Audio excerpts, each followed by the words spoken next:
cyangwa atatu birashoboka ntabwo ari byo, ariko kubera ko twese tubihura ari kwa data wa twese, reka nkubwire nukora mu mufuka bikanga umubiri uhumeka Imana yaguhaye niguhumuka nitumubaho. Nababwiye ni umusaza muzee wanjye yayo itoro igihe kirekire tukabona mubona ari umusaza ukunda itoro rukuyobora. Iyo ngeze mu rugo ngasanga ryamye mu gitanda nkamutekereza mu busore bwe, ntabwo muzi neza mu busore cyane ariko afite imufu na nanjye nayo mfite, nari n'umuyobozi tubana mu itorero, kareba uko aryamyeho ngaho. Umukecuru we yasinziriye mu kwezi kwa gatandatu ku itariki ya 11, ariko nawe ndamwibuka igihe yararwaye arembye cyane, bari kunyuza sonde mu mazuru. Sonde murayizi, agapotaje, barambwira ngo njye kumugura agapotaje, ndibukankana agahoteli kari iwacu ku nshuti zanjye hara ku Rumuri, mungora agapotaje k'imboga ntimushiremo ibirungo mukamko kakabaye, ndakamushira ngira ngo arakama. Abaganga bo kabyara bafite ukuntu bahembagura banyuza mu mazuru, uretse ko nyine byarangiye avuye mu mwuka. Noneho muri icyo gihe kunyuza sonde mu mazuru bari kumuhereza ako gapotaje, mbona mama atangiye kugarura amaso arimo arareba, bitewe n'iki kagapotaje haraho kari kageze. Icyo gihe murebye rero nkareba igihe yari umudiyakonikazi yari aho ngaho ari gutaka arwaye, ndavuga nti ugomba gukora ugifite uburyo. Bazakwibukira kuki hano Nyamirambo nuramuko wavuye ugize aho ujya ukajya hirya utagisengera ahangaha, ni igiki cyiza bazavuga bati ariko uriya muntu yasengeraga ahangaha, tugifite runaka nk'umukuru w'itoro mukuru, tugifite runaka nk'ukuri inyubako, urusengero rwacu ntirwagombye kuba rumeze uku nguku. Bazakwibukira kuki?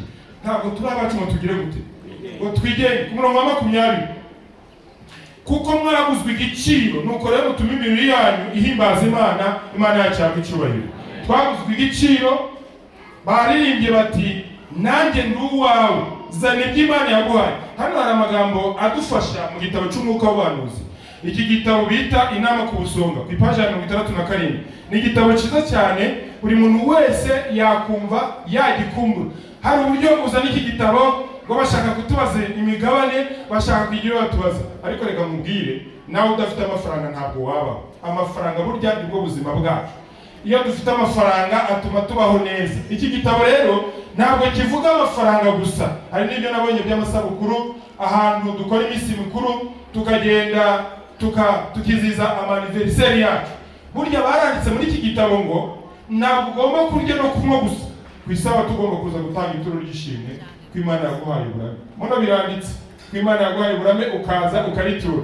Ariko nasoma aya magambo ajyanye n'iri somo ku ipaje ya 67, baranditse ngo turabe Imana, turabahungu n'abakobwa bayo, turabaye kuko yatwiremeye, kandi turabaye kubw'Imana y'umwana wayo w'ikinege yatanze kugira ngo aducungure. Timurabanye ngo mwigenge, ko mwaguzwe igiciro, nuko rero mutume imibiri yanyu ndetse n'umwuka wanyu bihimbaza Imana, kuko ari ibyayo Imana yacu yabwa icyubahiro.